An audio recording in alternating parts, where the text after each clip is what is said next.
besig gehou, né? But ek wil nie lang wees, ek het nie 'n lang boodskap vanoggend nie. I just want to say some things with us and declare some things over us. Twee dinge wat sy genoem het, wat ek wil opklaar. Dit was nou my werk. Yes. Now, I want to teach us something this morning, or I want to show us something this morning. It's very important to read an atmosphere as a spirit being. And unfortunately, wil ek 'n voorbeeld maak van vanoggend se diens en 'n voorbeeld van my vrou. You must learn how to speak in an atmosphere. And not be soaked in to that atmosphere. So our greatest challenge this morning is that we were caught up, trapped into this atmosphere. Which means that our spirit was not prepared for whatever this atmosphere is going to present. Because as spirit beings en as gelowiges, as kinders van die Here, is dit my en jou werk om in die atmosfeer wat daar uit die reality vir jou geset word. You cannot be caught up into that atmosphere. Iemand amen saam met my. Jy as 'n kind van die Here, apostel, pastoor, evangelis, broer of suster.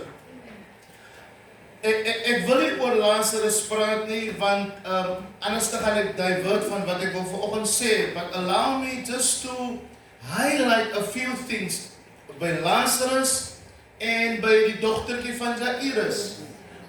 Die situasie by Jairus is dat die ding wat siek is, gaan nou sterwe.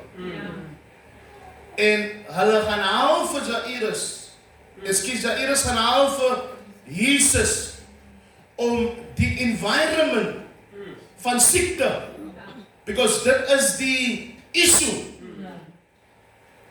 dat hy moet 'n woord kom spreek of hy moet kom bid. Maar wanneer Jairus daar kom, het die atmosfeer gechange.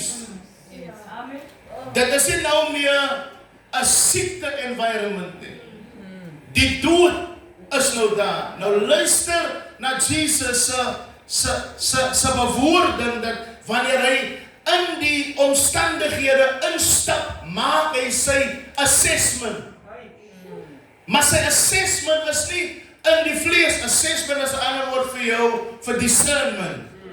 Sy discernment is nie wat hulle waarneem nie, because hy loop nie in die atmosfeer wat hulle loop nie.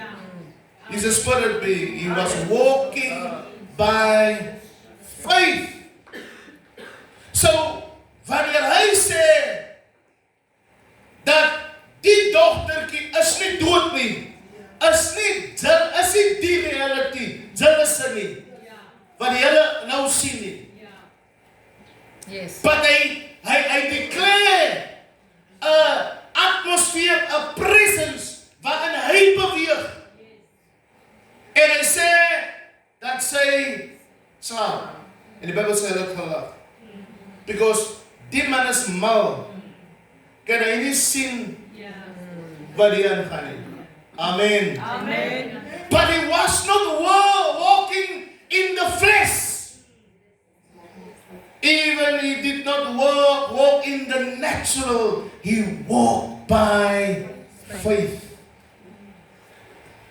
Dan wanneer hy by Lazarus kom en hy kry die boodskap dat Lazarus is siek, dan lig hy eers sy disippels in. As jy nou die Bybel baie mooi gaan verstaan, hy deel eers met sy disippels die toestand van Lazarus wanneer Lazarus dood is. Maar wanneer hy die boodskap kry as Lazarus siek. Hy vir wie jy lief is siek. Die talm het gemaak dat die omstandighede erger word. So, dit is nie nou meer siektestoestand nie. Dit is 'n doodstyde. Dan sê hy vir sy disippels, maar Lazarus slaap. En ons moet gaan om hom wakker te maak. En sy disippels verstaan nie. Slaap. Maar dan moet ons nog gaan. Wat jy verstaan, Lucinda, as dood, spreek Jesus aan as slaap. As dit slaap, dan kan dit dood is. Want dood is dood. Kom nou. So, hy praat nie in die atmosfeer wat hulle vir ons skep nie. Hy praat in die atmosfeer waarin hy beweeg. Ek weet jy gaan nie amen sê vir my volgende nie. Ek weet jy gaan nie sê halleluja. Ek gaan nie sê glory nie.